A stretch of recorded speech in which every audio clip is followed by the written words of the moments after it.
de Economía, el doctor Carlos Ursúa, exsecretario de Hacienda y Crédito Público del Gobierno mexicano. Y sin más, le cedo la palabra a el doctor Ricardo Wierchowski, por favor. Gracias.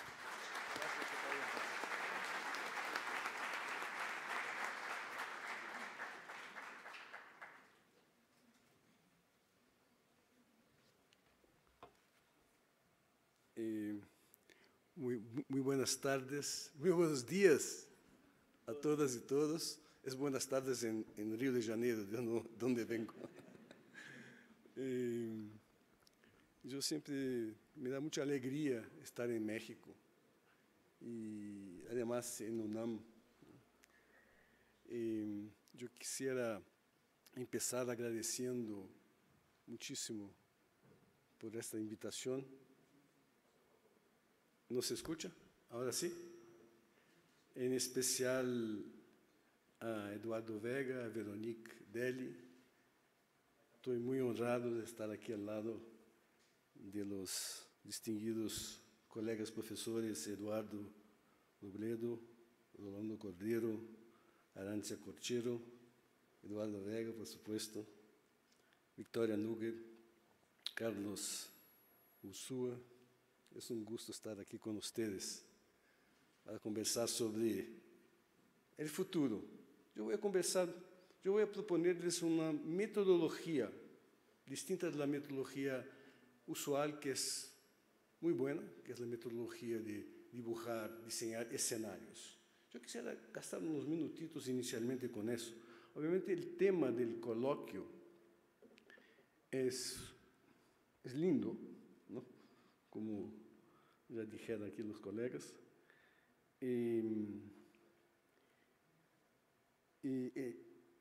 multidisciplinario, y así lo trataron en esta jornada, ¿no es cierto?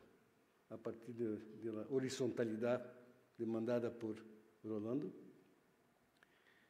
Es tan instigante cuanto gigantesco, complejo, y es riesgoso de tratar, dadas todas as incertidumbres puestas à humanidade nesse período atual de cambios tectônicos, como já os mencionou com muita propriedade Eduardo Vega.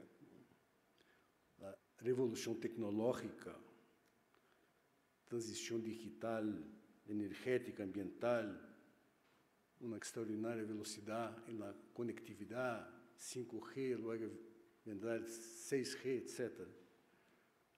La inteligencia artificial, las biotecnologías, la asustadora vecindad potencial a un cambio climático de proporciones catastróficas, potenciales catastróficas. Un nuevo orden internacional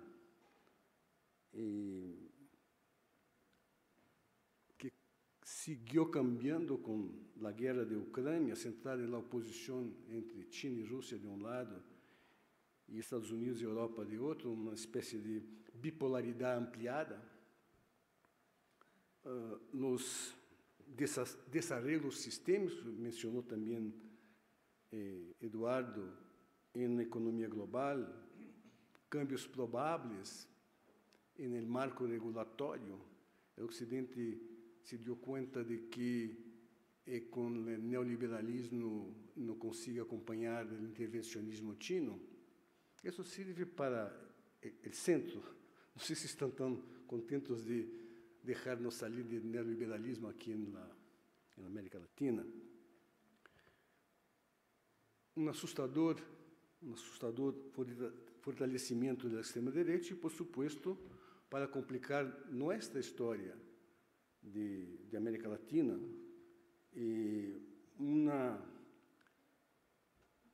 una distribución de ingresos y una pobreza que es resiliente. Y eso viene del pasado y se proyecta al futuro con varios escenarios posibles, ¿no? Entonces, todo eso, cada uno de esos temas es complejo, incierto en sí mismo, y sus justaposiciones aumentan exponencialmente las incertidumbres, ¿no? Então, eu, conversando bastante com Eduardo e Veronique, e gentilmente aceptaram, eu me vou a poner, não na metodologia de los escenarios. Los escenarios son muy buenos para reflexión, pero no quitan las incertidumbres. Organizan la reflexión sobre las incertidumbres, pero no las quitan. Yo me voy por un otro camino. La cuestión sobre el futuro abordo en el terreno de los temas sobre los cuales ya hice muchos libros y trabajos, investigaciones, que es el pensamiento estructuralista de la CEPAL, que sigue muy actual, y el pensamiento social desarrollista en Brasil. Y yo lo hago haciendo las siguientes preguntas, a ver si logro... no. Sí. Primero, ¿cuál es la actualidad del esquema analítico estructuralista clásico y del neoestructuralismo de la CEPAL para pensar ahora, en 23, sobre el futuro de América Latina? La segunda pregunta es cuál es la actualidad del pensamiento social desarrollista brasileño para ahora, en 2023, al iniciarse el gobierno Lula con muchas esperanzas, pensar el futuro de Brasil. Muy bien. Y la respuesta que voy a defender en esta presentación es que son enfoques portadores de dos visiones sistémicas complementarias, que son clásicas, pero también son muy actuales, sobre los problemas y tendencias históricas corrientes de mediano y largo plazo en América Latina y Brasil, y por lo tanto ayudan a pensar el futuro. Esa es mi proposición para esta presentación. Entonces, inicio con 7,5 décadas del pensamiento estructuralista cepalino y su actualidad, después voy a 9 décadas de pensamiento desarrollista y su actualidad, y después voy a intentar comprobar la actualidad de los dos enfoques, ¿no? Y voy a presentar aquí un esquema analítico que, junto con los colegas, esbozamos el año pasado durante la campaña de Lula. Así es mi presentación. No se asusten los que están controlando el tiempo, lo hago dentro de 1 hora. o menos. Tenemos todo el día. Muy bien. En fin, empecemos entonces una provocación aquí para los queridos mexicanos. ¿Les sirven a México, Rolando, Eduardos, ¿no? ¿Le sirven a México, Carlos? ¿Le sirven a México, y profesores y alumnos, le sirven a México los esquemas metodológicos sobre los cuales voy a hablar para pensar el desarrollo mexicano? ¿Le sirven? Esa es mi pregunta que dejo en el aire. Una pequeña provocación. Entonces, empecemos acá con el pensamiento estructuralista cepalino original, ¿no? y su actualidad. Mi portuñol está bien. Yo tengo que hablar despacio, porque si hablo rápido, yo mismo no entiendo lo que estoy diciendo. Muy bien. Y eso me da unos minutitos más de premio, ¿no? 2 minutos. Ok. Entonces, son 3 livros. Quando eu trabalhei 20 anos na CEPAL, me transformaram numa espécie de historiador das ideias. Eu organizei 3 livros, um sobre 50 anos, outro sobre 60 anos da CEPAL, outro sobre 70 anos da CEPAL. Assim que vou utilizá-los, assim, nas sínteses, a partir dessa experiência de investigação. É possível periodizar, eu uso isso em meus trabalhos, o pensamento da CEPAL segundo mensagens transformadoras por décadas. Na década de los anos 50 foi a industrialização, anos 60 era necessário fazer reformas para dar continuidade al proceso de desarrollo, financieras, tributarias, distributivas, agrarias. En los 70s, por un nuevo estilo de desarrollo, con distribución de ingresos, etc. Anos 80s, estamos todos asfixiados por la deuda, com a proposição da CEPAL de superar a asfixia com crescimento e exportação. Depois vem a etapa neoestruturalista, que se arma a partir do hecho de que todos os governos da região, ou quase todos, se foram ao neoliberalismo, e a CEPAL teve que enfrentar-se a isso. Então, se acomodou a atenção com o tema transformação produtiva com equidade, depois vino o mesmo, já com maior refinação na década, no decênio 98-2008. Depois vem o imperativo da igualdade, com a direção da CEPAL mexicana, a Alicia Bárcena, e acá está à frente da CEPAL agora um costarricense, José Manuel Salazar. Eu creio que possivelmente se vai poner na ideia de construir o futuro administrando enormes desafios. Eu me imagino. Não sei se estou contente com essa fórmula que puse aí, mas é uma possibilidade. Ok. Muito bem. A CEPAL é conhecida mais bem por suas várias teses: deterioro de termos de intercâmbio, desequilíbrio estrutural de balança de pagos, inflação estrutural, tendência, resiliência do subemprego, tudo isso. Conveniência, importância da integração regional, enfim, o método histórico estrutural, são teses, são interpretações que são bastante conhecidas. Elas menos conhecidas por el hecho de que essas teses são nada mais que subprodutos de um esquema mais amplo que vigente a lo largo de los 75 anos, que é a teoria estruturalista do subdesarrollo latino-americano em las condições de periferia. Enfim, esse é um esquema analítico capaz de ajudar o futuro, porque o subdesarrollo, lamentavelmente, como já ha sido mencionado, não foi superado. Houve avanços nos últimos 75 anos, mas não foi superado. Então, a CEPAL é uma escola de pensamento que interpreta as condições do subdesarrollo latino-americano. E são três elementos, isso lo tomo de Otávio Rodrigues, e añadi algo com a autorização dele.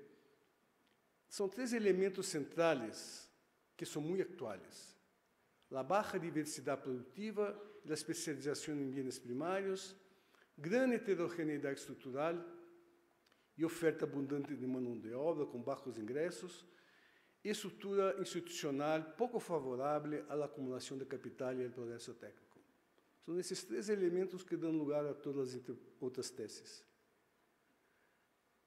Veamos quão atual são esses elementos: baixa diversidade produtiva, especialização exportadora em bens primários. Hoje dia, diríamos, diversidade produtiva inadequada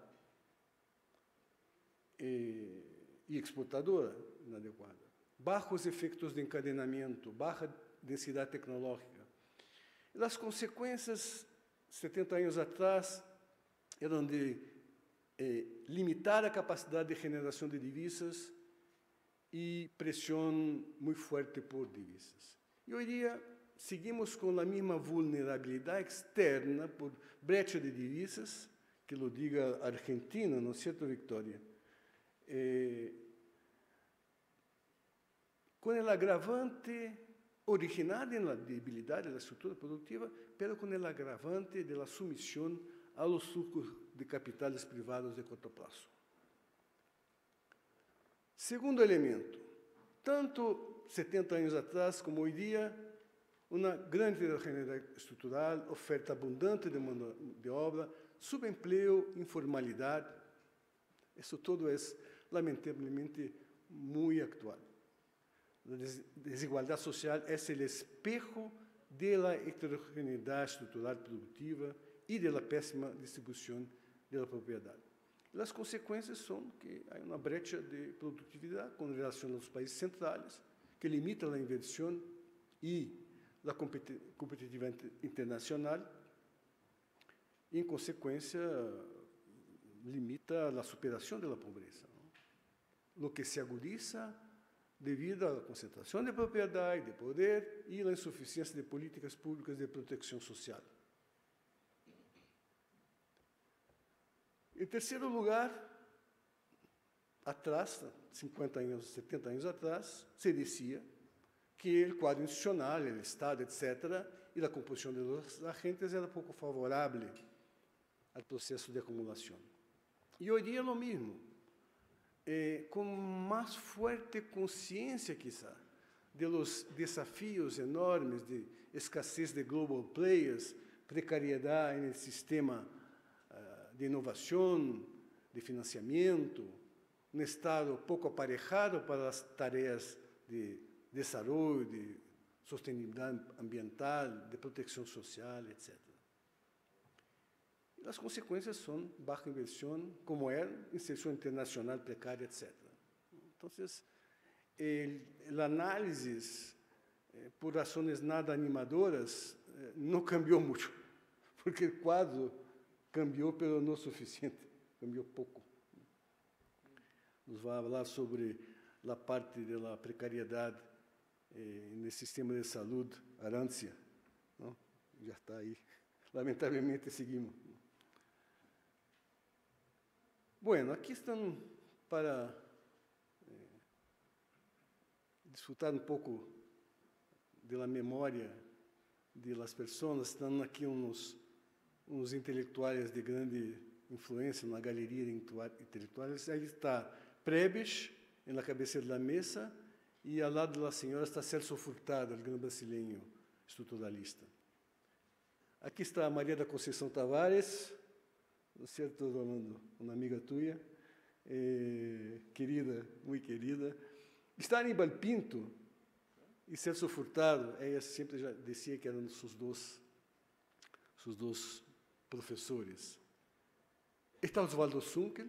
Conceição e Sunkel são os dois que seguem vivos, com 90 e poucos anos, dessa época original. Está Carlos Lessa, o brasileiro Carlos Lessa, Antônio Barros de Castro e Fernando Fansilber, que ajudou a fazer a transição ao neoestruturalismo. Ajudou a Gerd Rosenthal, que teve um rol muito importante naquele entonces, a inícios dos anos 90, com o ascenso do neoliberalismo, que iba a ser a CEPAL.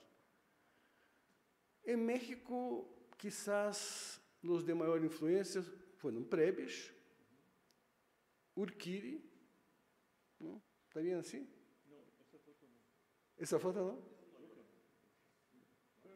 No, bueno, es la foto que tomé en la... ¿No se parece? Ah, bueno. E Juan Loyola Vázquez, que é o autor do estruturalismo, e David Ibarra, eu deveria pôr aqui, e outros também. Muito bem. Vamos à etapa neoestruturalista,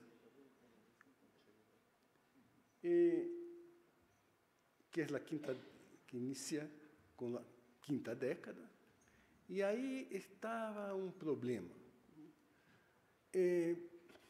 O board, o Consejo de la CEPAL, es formado por los gobiernos, que se estaban moviendo todos al neoliberalismo. Y la CEPAL no tenía ninguna intención de hacerlo. Entonces, armó una fórmula para una especie de tregua con el neoliberalismo, en que no abrió mano de sus principios fundamentales.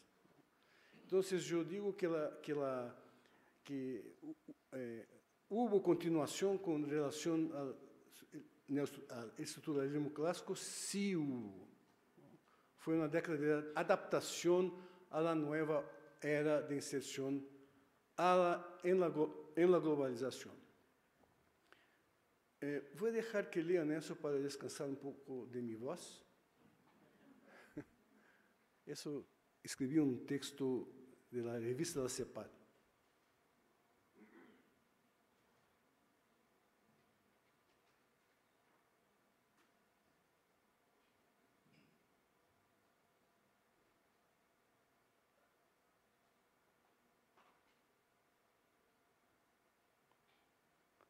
Bueno, es una opinión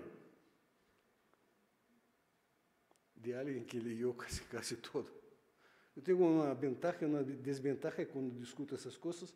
La ventaja es que yo leí casi todo y la desventaja es que soy casi el único que tuvo esa misión institucional, ¿no?, de leer casi todo. Entonces, y es una gran desventaja porque uno tiene que ser contestado siempre en las cosas que uno piensa, ¿no es cierto? Siempre. Muy bien. También escribí esto: la lectura atenta de la producción de la CEPAL muestra que el neoestructuralismo ha defendido un programa heterodoxo en materia macroeconómica, desarrollista en cuanto a la asignación de recursos de intervención del Estado, universalista en el campo social y conservacionista en materia ambiental.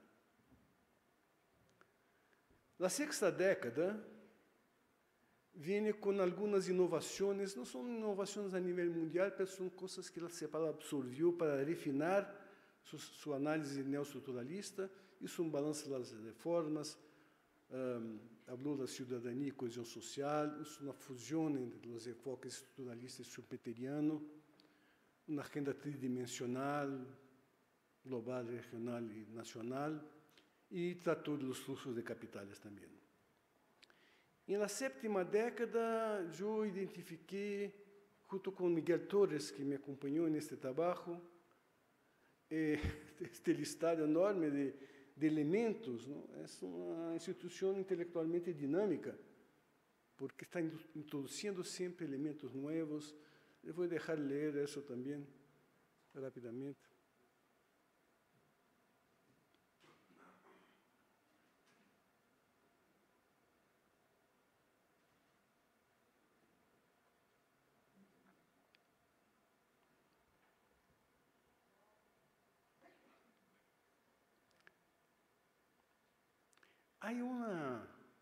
El punto 3 fue bastante osado, como institución de Naciones Unidas, fue bastante osado porque es la idea de eliminar la cultura de privilegio e impulsar la cultura de la igualdad.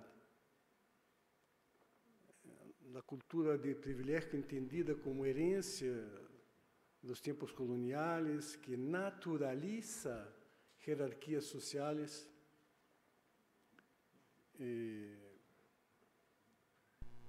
y enormes asimetrías de acceso, etc.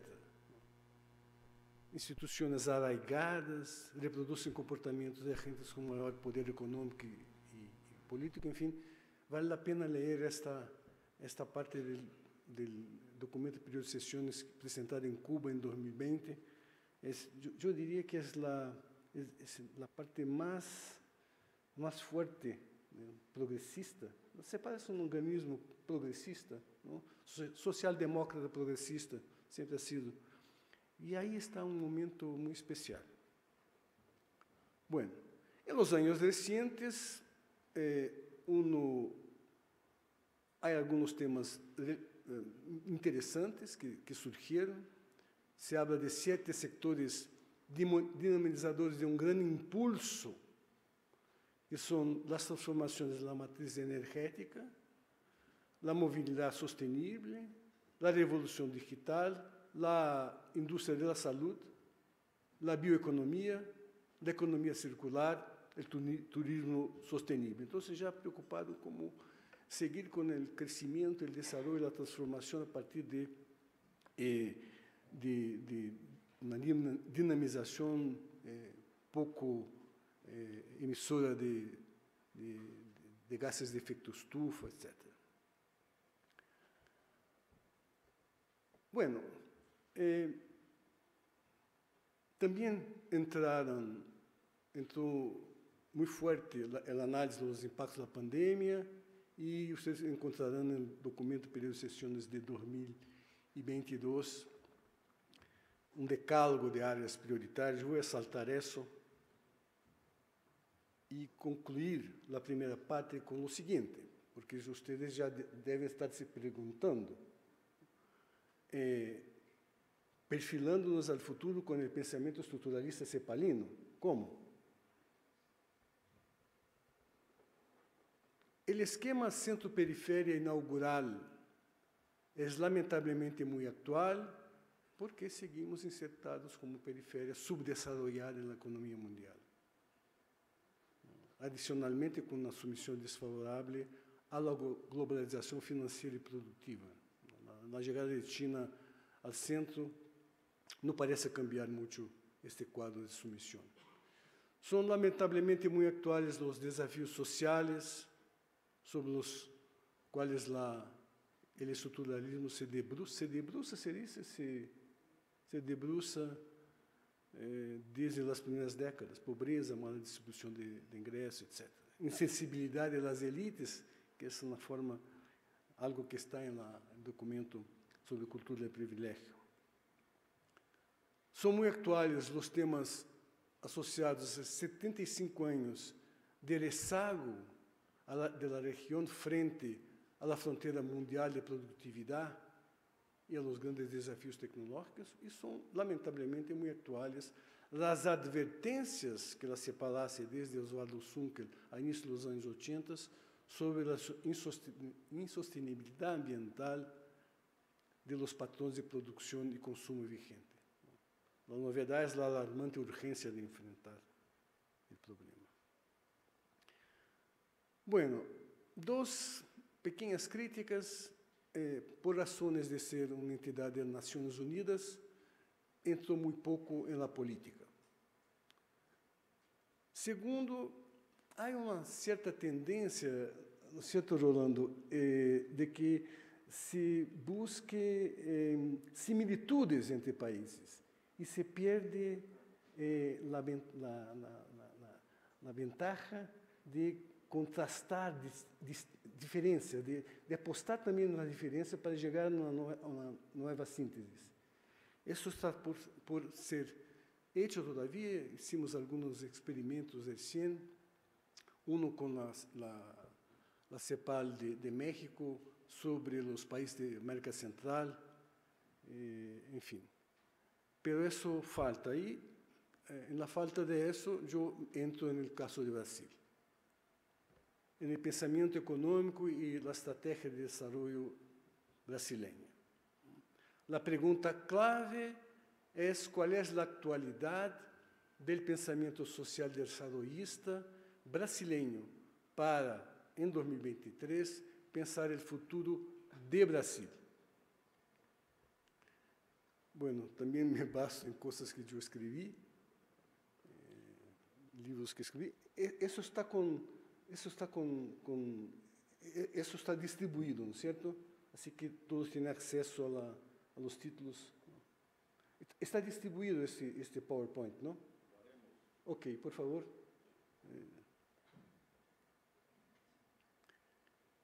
Bueno, son dos grandes períodos, igual que la CEPAL. No, la CEPAL va hasta 1990.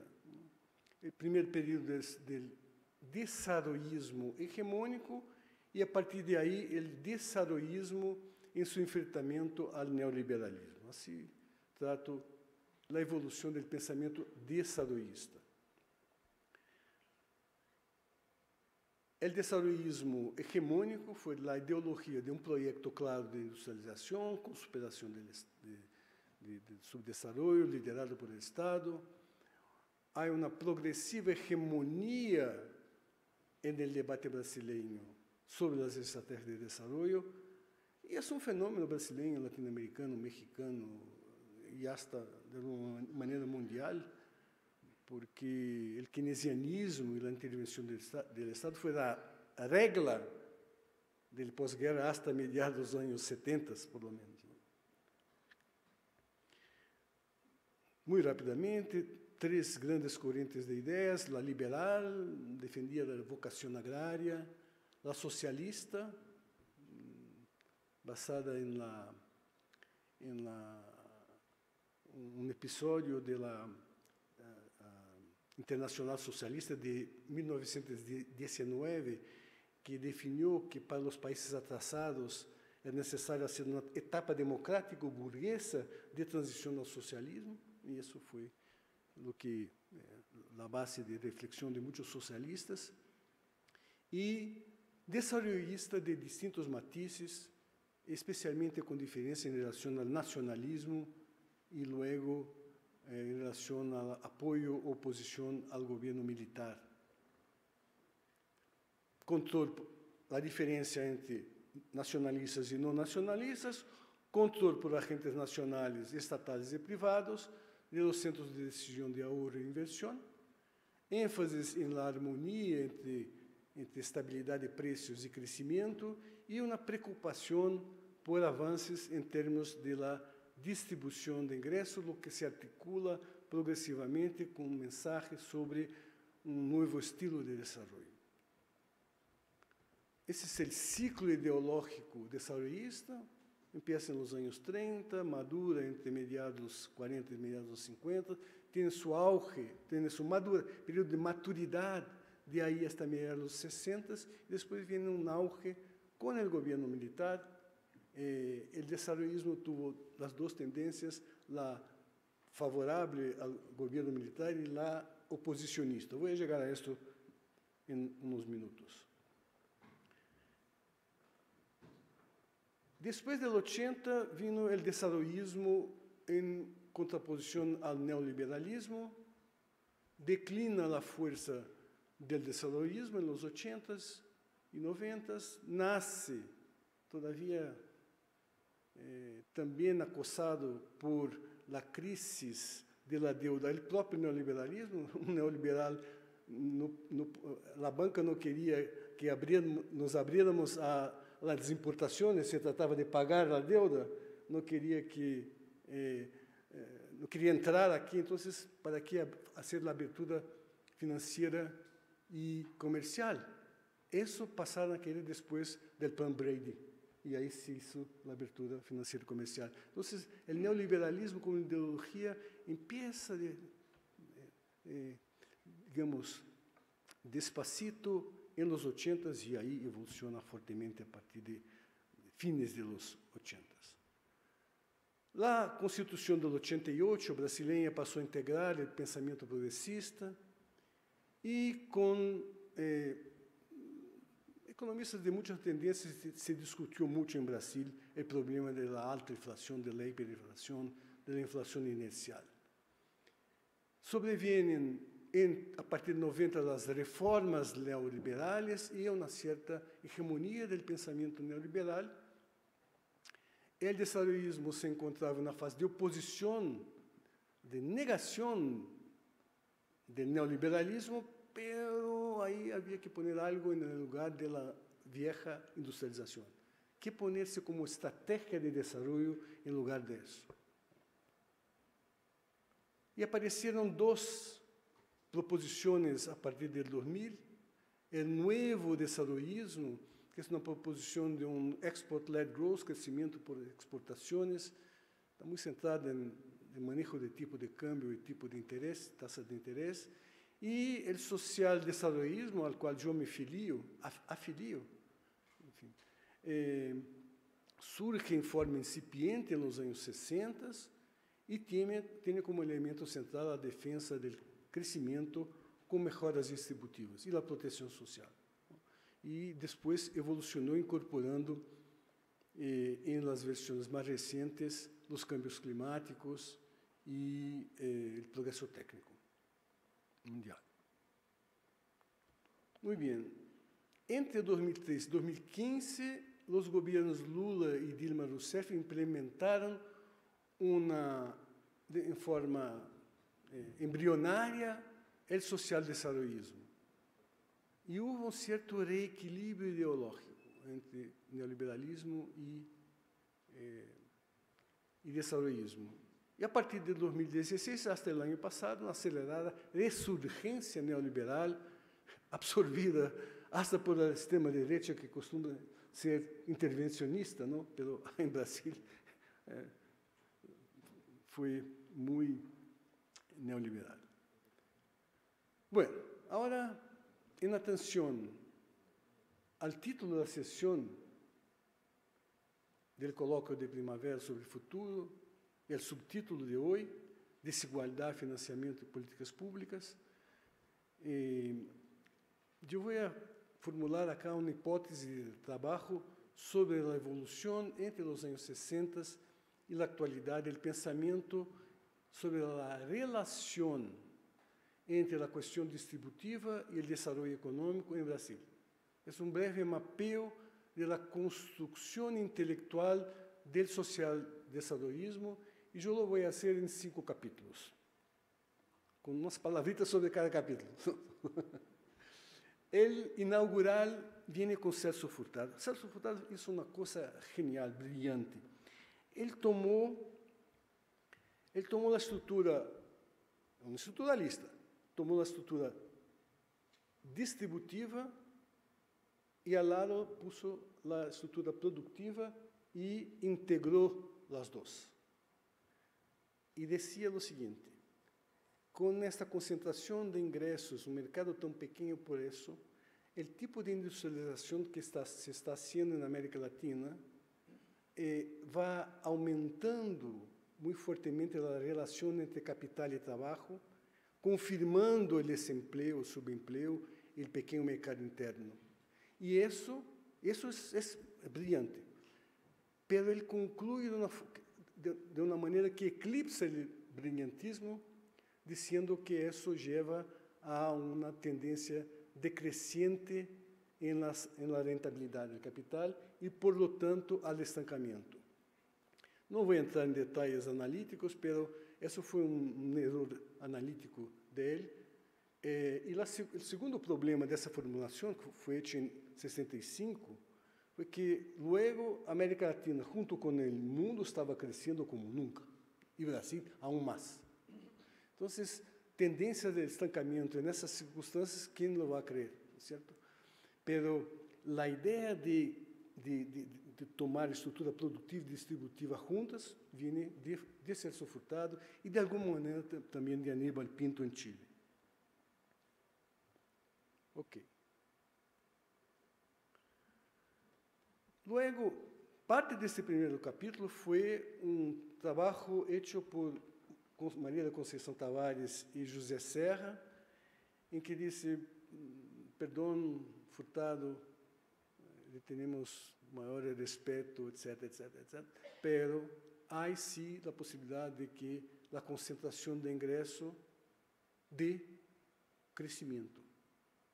Um estilo de crescimento que não queremos, não é desejável de nenhuma forma, pero sim pode, neste momento, está sendo muito útil ao crescimento, funcional ao crescimento. O mensagem implícito contra a ditadura deste documento foi que o capitalismo brasileiro não pode operar com um mínimo de justiça social sem muita pressão popular, por lo tanto, sem democracia. Muito bem, depois vem, como segundo capítulo, toda uma enorme discussão sobre distribuição de ingressos, contrastando o censo dos anos 70 com os anos 60, muitos livros, textos, etc. Foi um momento muito rico do debate, pese ao hecho de que estávamos bajo uma ditadura. Isso existiu de distintas formas, com pessoas exiliadas, com alguns caminhos que eu não tinha de abertura para discutir essas coisas, foi muito importante. A questão distributiva progressivamente se impuso como a dimensão econômica do projeto de democratização em Brasil. Era necessário recuperar a democracia para que houvesse pressão popular, para que se cambiara de estilo e se pensava em uma produção maior de bens de consumo popular. Terceiro capítulo é a Constituição, uma Constituição que nos defende democrática ha sido tremendamente importante durante esse período de Bolsonaro agora. Com a Constituição nos defendemos. E essa Constituição se incorpora ao pensamento progressista. Não é tão bom em termos de, digamos, progressividade fiscal, mas sim contém proteção social muito fortemente. E daí se seguem muitas discussões sobre educação, saúde, etc. E o quarto capítulo é muito importante para o que vou dizer em seguida, que vem Antônio Barros de Castro e disse: importa desde a Europa uma ideia fundamental para o modelo europeu social-demócrata, que é o modelo de consumo em massa. Importa isso, e disse que hace suas investigações e disse que cada vez que aumenta o salário de los pobres, aumenta a demanda por los bienes hechos por la modernidade. Assim que não há nenhuma razão para assustar-se que um grande câmbio distributivo vai necessitar de uma nova economia.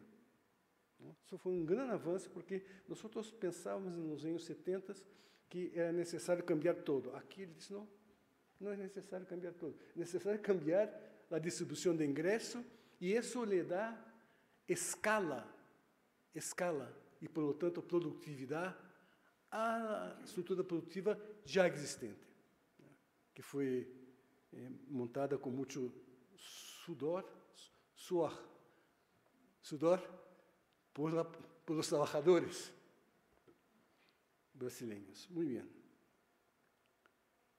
Esse é o círculo virtuoso ao qual se referia Castro. Aumenta os ingressos, te dá ampliação da demanda popular, que te dá mais inversões em bens de capital e conhecimento, te dá o progresso técnico e te facilita muito o aumento em los ingressos em las famílias trabalhadoras. Eu tive a oportunidade, com colegas aqui da CEPAL de México, com outro colega brasileiro, de fazer um trabalho sobre, com a matriz de insumo produto, sobre frentes de expansão que são dinamizadas por a duplicação do salário mínimo. Nós hicimos uns 4 anos atrás, é bottom-up economics, economia de abaixo para arriba, e nos deu resultados lindos, em termos de baixa inflação, baixa importação. Foi muito bonito. Hago aqui uma publicidade. Está este trabalho na revista da CEPAL, creio. Enfim.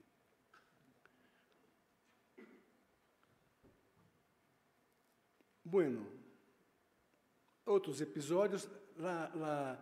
O Partido dos Trabalhadores e outros partidos progressistas absorvem essas discussões, e os planos plurianuais dos governos Lula e Dilma também absorvem a ideia de consumo em massa. O que tem todo isso a ver com o futuro? Bueno, já revisamos a atualidade do esquema analítico clássico para pensar o futuro, e agora, ponto 2, volveremos ao mesmo ponto, añadindo a questão da atualidade do pensamento socialista brasileiro para agora, em 2023, pensar o futuro do Brasil. E passo, então, à terceira parte. Te está surpreendendo com a velocidade? 25? Eu não escuto mal.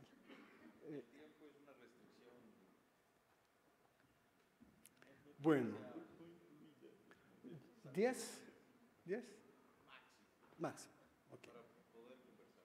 Ok, muito bem.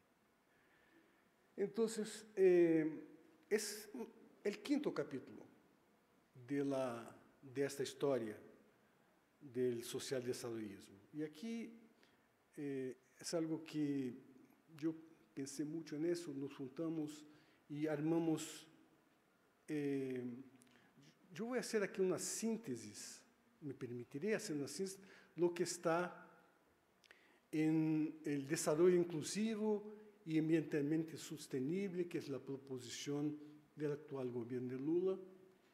Y lo hago, esa síntesis, con una proposición metodológica que les presento y quizás les sirva a México. Jamás pregunte al quien está presidiendo la mesa cuánto tiempo falta. Ese es un error terrible. Muy bien. Este esquema es estruturalista, porque es relativo a las estructuras productiva y distributiva. También porque es relativo al estilo de crecimiento, y es social desarrollista porque es sobre la inclusión social con sostenibilidad ambiental y progreso técnico. Bueno, no son pequeñas las dificultades para implementar lo que voy a plantear. No voy a discutir ahora, podemos volver después a la discusión dos problemas que enfrentamos, que son grandes en Brasil, para poner adelante la estrategia, las proposiciones de campaña electoral. Esa es la idea. La idea es que tú puedes tener 5, 6, 7, 4 grandes objetivos, misiones estratégicas, ejes estratégicos. Ya voy a llegar allá. Y eso puede y debe, gana mucha fuerza si tú aterrizas con eso en los motores de la economía que tú deseas dinamizar, ¿ya? Energizar. Y esas celdas pueden, hay como 120 lineamientos del programa de campaña, tú puedes poner los 120 lineamientos ahí adentro, cumpliendo a la vez la función de poner en marcha los objetivos y poner en marcha la economía que tú deseas mover. Entonces, essas são as colunas da matriz, las misiones. Estoy dejando de lado la cuestión política por ahora.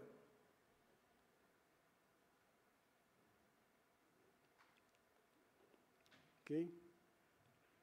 Tú quieres eso en el ámbito socioeconómico. Eso es lo que quieres.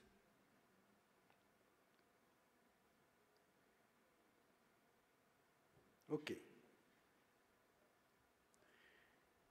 ¿Cuáles son las líneas? Las líneas son el PIB subdividido en 4 conjuntos de sectores, cadenas productivas, ordenados según la lógica de las modalidades de dinamización. La primera es la inversión y producción industrial de servicios asociadas al consumo. En toda la cadena productiva, bienes de capital, etc.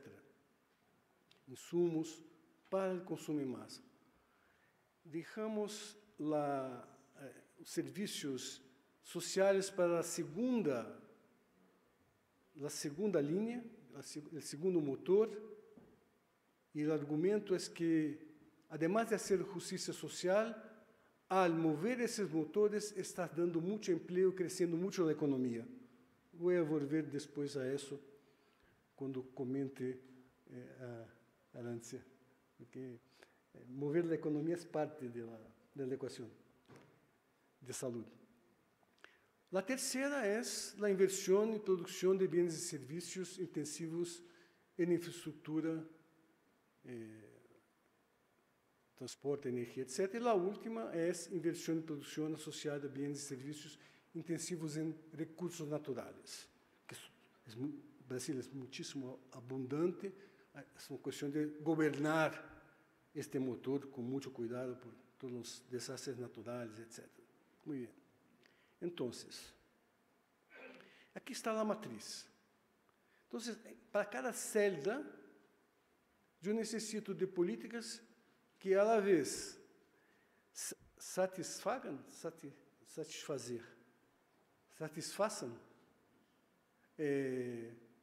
la misión deseada y pongan en marcha la economía por donde tú quieres crecer, que es por el consumo de masa, por la protección social, etc. Entonces, yo no voy a llenar, voy a saltar esa cosa metodológica, no voy a llenar eso, obviamente, hablar sobre eso, va a estar en la presentación que ustedes van a recibir, pero sí para darles un ejemplito de una columna, que es la primera columna.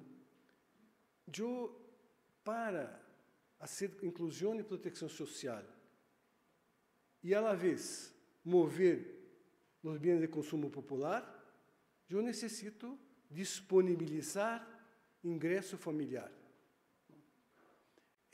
Salário mínimo, não sei como chamam, Bolsa Família acá, progressividade tributária, apoio a pymes, etc. Em serviços sociais, educação, saúde, etc. Em infraestrutura, o que eu necessito socialmente, claro, necessito pelas externalidades, é impossível crescer sem infraestrutura, mover a economia, mas desde um ponto de vista desta primeira coluna, eu necessito luz, internet e água para todos, modicidade tarifária. E, por último, eu necessito agricultura familiar, não somente el agronegócio. Muito bem, então, cada uma dessas células, não sei se me hice claro, eu queria mais tempo para isso. Cada uma dessas células funciona de maneira a dar celeridade e virtuosidade a cada frente de expansão e satisfazer o objetivo estratégico. Essa é a ideia. E com isso tu puedes sintetizar os 120 lineamentos estratégicos com uma lógica que eu creio que isso facilita o entendimento, porque senão temos um listado de 120 coisas e a gente se queda um pouco sem entender.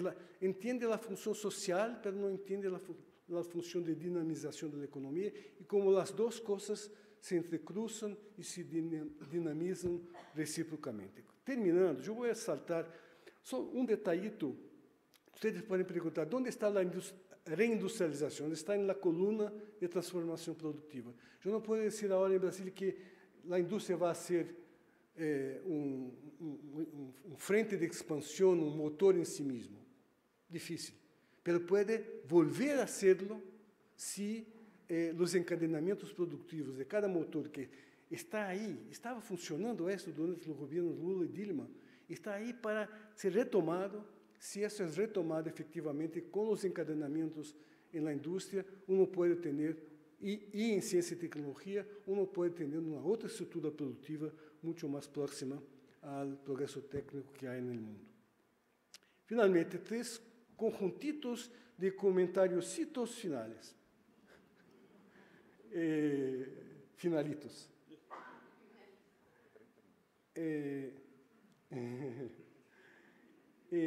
Bem, já abri sobre isso. Essa é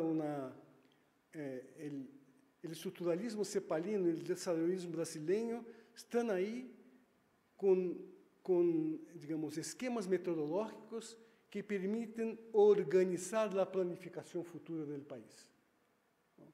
Os elementos fundamentais, muitas das incertidumbres estão aí. Segundo, elemento todavia por incluir, e eu sei que há muitos alunos aqui, professores de ciência política, há evidentemente que tratar a relação entre esses 3 pilares da institucionalidade política deseada, são a democracia, a paz, a inserção soberana e cooperativa no mundo, um Estado moderno, transparente e eficiente, e isso uno tem que integrar com esses pilares de desenvolvimento socioeconômico, e aqui está a ideia das sinérgias. De um lado, tu tens essa institucionalidade que te dá o ambiente necessário para que o desenvolvimento econômico se proceda com virtudes, não? Com velocidade. Por outro lado, o hecho de que, consigues hacerlo, consigues realizar tus elementos de tu sociedade, tu fortaleces a nacionalidade política, o ambiente democrático, etc. É uma via de duas mãos. Por último, uma publicidade em favor do uso da matriz nos programas de governo e na planificação dos países da América Latina. São duas virtudes básicas, já falei sobre isso para terminar.